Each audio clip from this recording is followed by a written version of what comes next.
Assalamu alaikum muhtaram televizor ko'ruvchilar. Ko'rib atqaninglar Erkin Asiya radiosi tor televiziyasining haftalik xabarlar programmasi.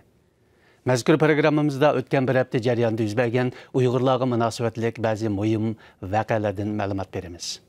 Men Erkin. Uyg'ur diyoridagi siyosiy kontrollikning davom qilishi natijasida siyosiy masala tufaylidan har soha kishilarining davomli tutqun qilinayotganligi ma'lum bo'lmoqda.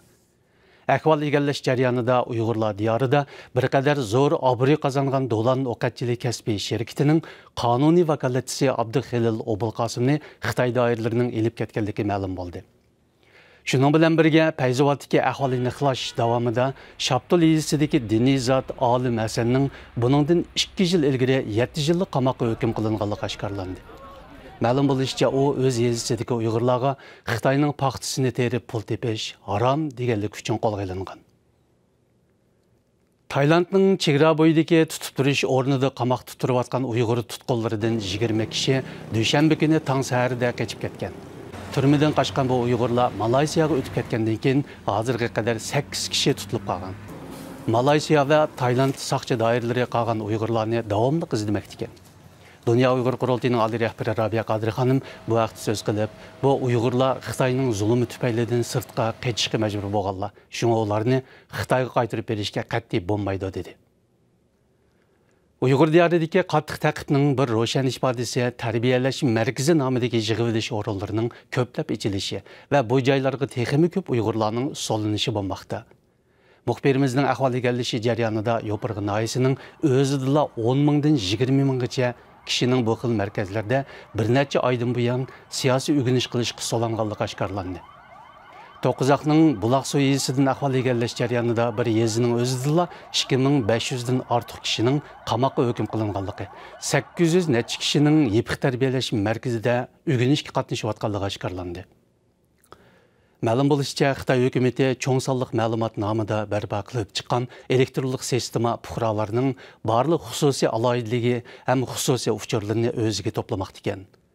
Bu xil uchur to'plashda Uyg'ur qatorliq oz sonliq millatlardan bo'lgan faoliyatchilar va o'qituvchilarning barliq uchurlari nuqtaliq to'plandi ekan. Buningda kishilarning kundalik harakatlarini nazorat qilish hamda uning kelgusi taraqqiyotini oldin taxmin qilish oxirgi nishon qilingan ekan. Kishilik huquqni kuzatish tashkiloti bu munosabat bilan maxsus bayonot e'lon qilib, Xitoy hukumati kishilarning shaxsiyat huquqini dafsanda qilmoqda deb ko'rsatdi. Uyg'urlarning an'anaviy san'at madaniyati navbatdagi siyosiy muhitda qizilishga qarab yuz tutayotgan bir paytda Qozog'istonda ochilgan 7 Uyg'ur musiqa maktabi yangi o'qish yilini boshladi. Angliyadagi Agaxon fondining iqtisodiy yordami bilan qurilgan bu musiqa maktabida hozir 50 ga yaqin ustoz va o'quvchilar Uyg'ur musiqa madaniyatini davomlashtirish sohasida tirishchilik ko'rsatmoqda. Maktabning mas'ullari bu haqda so'z qilib, bolalarning Uyg'ur musiqa san'atiga bo'lgan mehr-muhabbatining ish berayotganligini, buningdan o'qituvchi va ota-onalarning intayin xushal ekanligini bildirdi. Dünya Uyghur Qurultayının 6-cı növbətli qurultayida Yevropadagi bir qism dangliq siyosiy arboblar taklif bilan qatnashgan edi.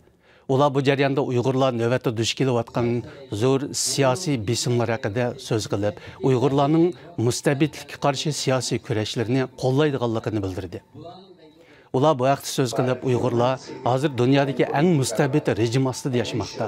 Bundaq bir xalqning o'z haq-huquqlarini qaytarib olish yo'lidagi kurashlarni qo'llash bizning majburiyatimiz dedi. Shu qatorda Angliyalik sobiq ichki ishlar ministri Norman Bakir so'z qilib, Xitoyning terrorlikqa qarshi xalqaro kurashdan foydalanib, Uyg'urlarni bostirayotganligini aybladi. Hurmatli televizor ko'ruvchilar, yuqorida Erkin Asiya radiosi tor televiziyasining haftalik xabarlar programmasini ko'rdinglar. Kelar hafta ko'rishguncha omon bo'linglar. Xayr xo'sh.